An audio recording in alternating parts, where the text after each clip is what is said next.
Okay. Ravindra Rao గారు, మీకు కూడా ఏమైనా ఈవీఎంల పైన ఈ రకమైనటువంటి అనుమానాలు ఏమన్నా ఉన్నాయా? గుడ్ ఈవినింగ్ రోజా గారు, మీకు ప్యానల్ ఉన్న మిత్రులకి నమస్కారం.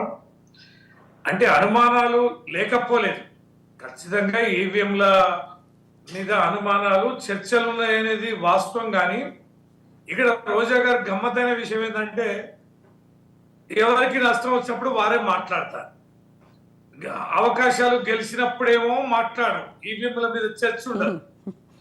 కేవలం రాజకీయంగా కోల్పోయినప్పుడు, ఊహించని పరిణామాలు జరిగినప్పుడు ఏదో జరిగిందని ఈ రకంగా మాట్లాడడం రాజకీయ పార్టీలకు తగదనేది నా ఉద్దేశం.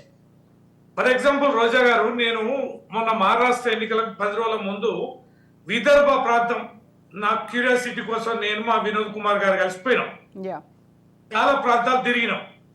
తిరిగితే విదర్భ ప్రాంతం అంటే కాంగ్రెస్ కు బాగా ప్రాబల్యం ఉన్న ప్రాంతం, మరాఠ్వాడాసు బలంగా ఉన్న ప్రాంతం.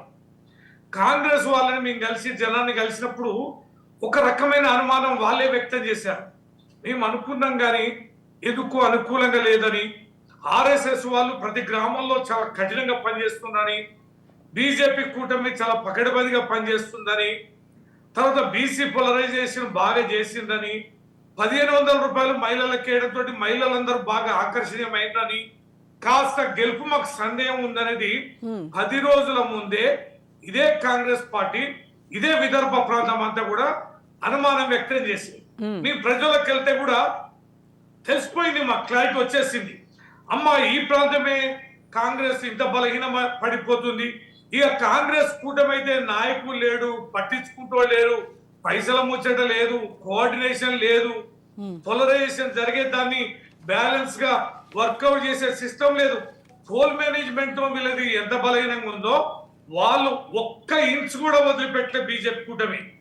వీళ్ళు ఇంత స్ట్రాంగ్ ఉన్నారు అంటే వారు 3 పార్టీల కూటమి కానీ, డబ్బులు ఖర్చు పెట్టే విధానం కానీ, కొన్ని రోజుల తరబడి ప్రతి గ్రామంలో ఆర్ఎస్ఎస్ వేలాది సంఘాలు, ఆర్ఎస్ఎస్ కుటుంబ సభ్యులు దిగడం కానీ ఇక తేలిపోయింది. ఈ ఎన్నిక వన్ సైడ్ పోతుందనేది ఇవన్నీ అర్థం చేసుకోకుండా ఓటమి రాగానే ఇంత సునామీ ఎట్లా వస్తుంది, వాళ్ళు ఊహించరా, క్షేత్రంలో ఉన్నదండి సిచ్యువేషన్ అట్లా. ఇటువైపే ఇట్లుందంటే ఆ అజిత్ పవార్ బాగా వీక్ అయిపోయాయి, ఆయన కూతురుతోటి మరీ బలహీనం అయిపోయాయి, ఆ ఠాక్రే కుటుంబం మరి తగ్గిపోయాయి. ఏమున్నదండి, కాంగ్రెస్ లో నాయకుడే లేడు, రాష్ట్ర వ్యాప్తంగా కాంగ్రెస్ గాని కూటమిని గాని కమాండ్ చేయగలిగిన నాయకుడే లేడు. ఇటువైపున అశోక్ చవాన్ ఆయనతో సహా పోయినరు. కీలకమైన నేతలు కాంగ్రెస్ కూటమిని సమన్వయం చేసే వ్యక్తులు లేరు కాబట్టి ఓటమి అనేది అనివార్యమైంది. తర్వాత హర్యానాలో విశ్వాసం మీది, గెలిచే అవకాశం ఉన్న కోల్పోయిన మీరు.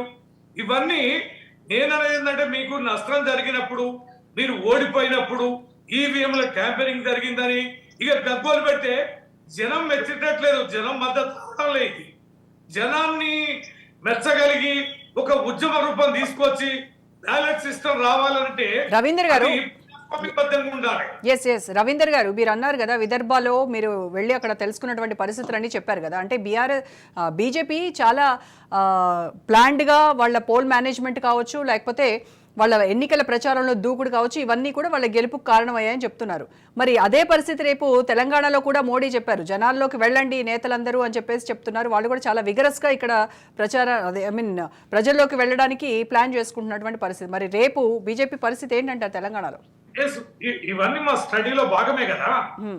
ఆర్ఎస్ఎస్ మొన్న పార్లమెంటు జనరల్ ఎన్నికలలో వాళ్ళు వెనక్కి తగ్గిండ్రు.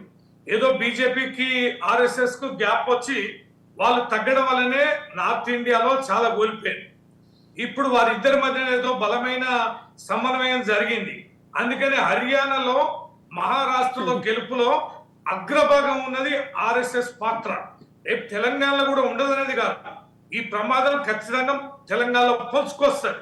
కనుక తెలంగాణ ప్రాంతంలో ఆర్ఎస్ఎస్ ప్రాబల్యం, బీజేపీ ప్రాబల్యం ఏ రకంగా ఉంటది, దీనిని ఎట్లా ఎదుర్కోవాలంటే, నేను కూడా ఏం బలహీనమే కాదు, రాజకీయంగా ఈ గడ్డకున్న సాంప్రదాయం ఏంది, ప్రజల యొక్క భావజాలం ఏంది, ఇక్కడ హిందూ ముస్లింలు ఉన్నారు, కమ్యూనిజం ఉంది, అనేకమైనటువంటి వాదాలు ఉన్నాయి, ఇక్కడ అనేక రకమైనటువంటి విజ్ఞతలు ఉంటాయి.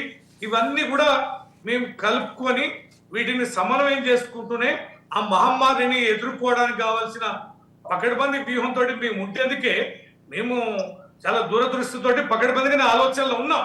ఖచ్చితంగా ఉంటుందని చెప్పకపోవడానికి ఉండకపోవడానికి అవకాశాలు దానికి ఎక్కడ కూడా తావులేదు.